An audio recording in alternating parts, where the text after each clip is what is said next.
Hey gang, we're going to do a little update and also an introduction to something new with Grip6 here. I hope you guys aren't getting tired of this, but I really like these belts. Now, I had showed you that initially what they did was a melt here to be able to mount your buckle, and something was brought to my attention by 65 Ford that his belt has started slipping on him. Well, you have to flip these belts over. If you'll notice here on my belt, this is my first belt. You can see just a little bit of where this is compressed.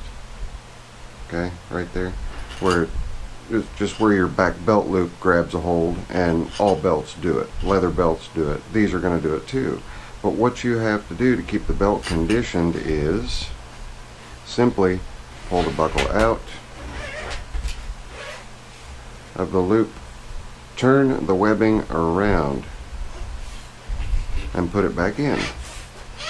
As you do this, what will now happen is you'll start using the other side of the belt is going to get stressed, and also it's going to reverse. You can see right here where I've got it tensioned all the time when I tighten the belt down. Well, that is now flipped over, so that's going to change, so it's going to grip again. Just flip your belt over on the buckle and do that once a month or so, or whenever your belt starts to slip, and that will take care of the slipping problem, of the belt slipping at all. Now, I myself have had no problems at all with it, but I condition my belts. This is the belt that I've had for a year, and it's the one that I wear the most often, and it has never started slipping on me, mainly because I'm constantly flipping the webbing over in the other direction to keep the overall profile of the belt conditioned. You can see I'm a little bit narrow top and bottom here, and I've done this, but by simply taking a hold of both ends and pinching between your fingers and pushing and pulling like that, it straightens them right back out. So just condition the belt and it will continue to serve you well.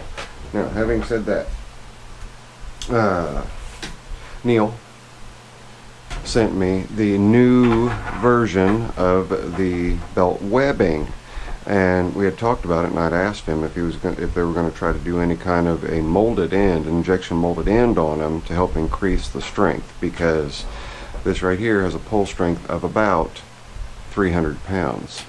So they have done that. Now, when I talked to him last, the engineer was out of the office on vacation and unable to confirm the weight draw on it, but I'll try to find that out for you guys and let you know in a later video. But let me show you the difference of what they've done here, and hopefully this will show up pretty good.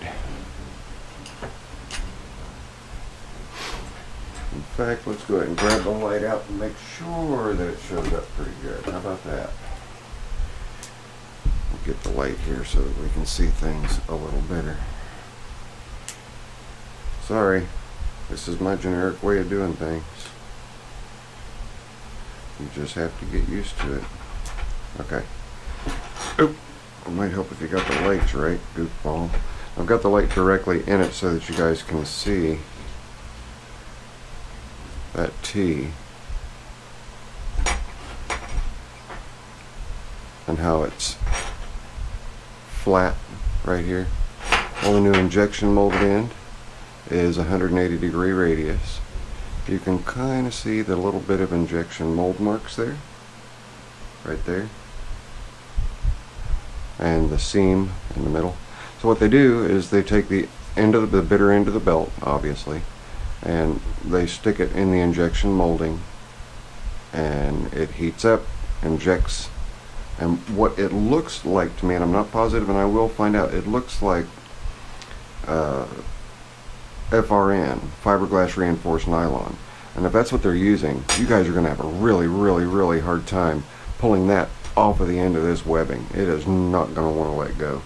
So we take a look at the inside, and you can see how they have married the belt with the end of that injection molded webbing, or the injection mold process. So it is quite well done. And also, I'll just show you guys. This is the Buffalo buckle, and what's neat about them is whichever belt color you're wearing, that's what shows through. So if you have a lighter khaki colored belt on, or the mocha belt, it will show through here, and it'll look pretty neat. And right now they have a limited time honeycomb black. It's either black or the real dark gunmetal. And this one is fairly dark too. This one's darker than I thought it would be, and I really like it. But there you go. That is the new injection molded ends, as they are all being shipped with now. This is the new webbing, and it was just a matter of, well, it was a real short period of time from the last time I ordered a belt till I ordered this one. And excuse me, until I got this one, and Neil had said, well, that's standard issue now. So you're going to have a much more robust belt now that you order. And if you get to it before Christmas, your coupon code is HOLIDAY25 for 25% off. If you miss it and you don't catch this video until after, don't fret. With my code, you can get 20% off. That is Zippo20, all caps, ZIPPO20. I will leave a link in the description to get to Grip6 so that you guys can order yourself your own belt and get your discounts. That's it. Friendly neighborhood Zippo. Catch you on the next one.